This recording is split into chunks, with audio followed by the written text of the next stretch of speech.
Hi, I'm Faye Desmoichant from Social Skills, here to share with you interview etiquette. A few things to keep in mind before you go to an interview.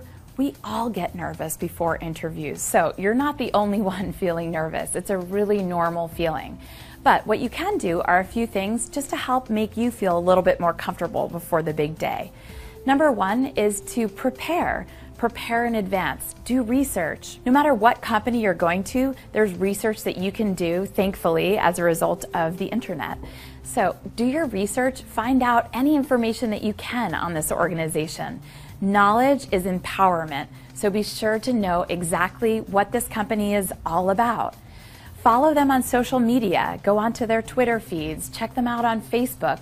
Get the inside information on the business before you go in for the interview. If they have a newsletter, if they have anything on their website, press releases that could help you familiarize yourself with the business, do it. It's just going to help you feel that much more comfortable during the interview. In advance of your interview, you're going to want to have your attire picked out. So do a little bit further research on the organization.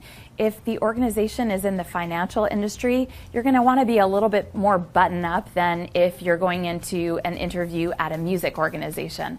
But regardless, make sure that you're one step more formal than anyone else at the company might be. If you know that your interview is a formal interview, you're going to want to make sure that you are dressed as formally as you possibly can be dressed. Ladies, that means a suit. Gentlemen, that means a suit as well. You don't want to be in any bold colors. You don't want to be in anything that's going to attract attention to yourself. So heavy fragrances are out of the question. A lot of jewelry is out of the question.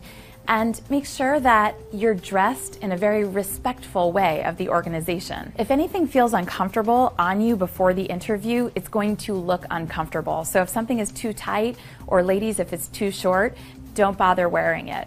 Wear something that you're really comfortable in. You don't want to have that distracting you during the interview. So make sure that you also do your research and do your homework in terms of where this organization is located. You might want to make a trip to the business or to the workplace in advance of your interview just to be sure you know where you're going. You should plan to arrive about 10 minutes in advance of your interview. You don't want to be too early for an interview, and you surely don't want to be late for an interview. When you get to the interview, be sure that you shake hands with the person that is interviewing you. You want to have a great firm handshake. You want to make sure that your handshake touches web to web, so your web of your hand should be touching the other person's web, and have eye contact the entire time. You should also know who you're going to meet in advance of the interview. So get the name of the person if you can, do a little research on the person, and make sure that you're comfortable pronouncing his or her name. Also, if you want to show confidence, initiate the handshake. So be the first to stick your hand out when you introduce yourself. Say your first and your last name as you make the introduction. Have a few questions ready to ask, just to break the ice and make the interview a little bit more comfortable. Most likely during your interview, you're going to have a few moments to ask questions. So have your questions ready, have your questions in advance prepared. And those questions are really easy to put together as you're doing research on the company or the organization.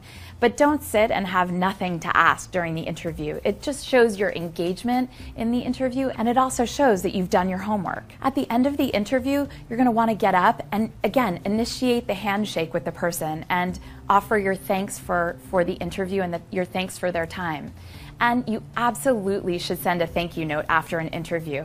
I don't think there's anything more impressive than receiving a thank you note a few hours after an interview or immediately after the interview. And why not? Why not stand out? You can send the thank you note via email, or if you want to take it one step further, send it via mail. But just be sure you get that thank you note out immediately, because you want to express your thanks really quickly after an interview. Those are just a few tips to help you get ready for your interview.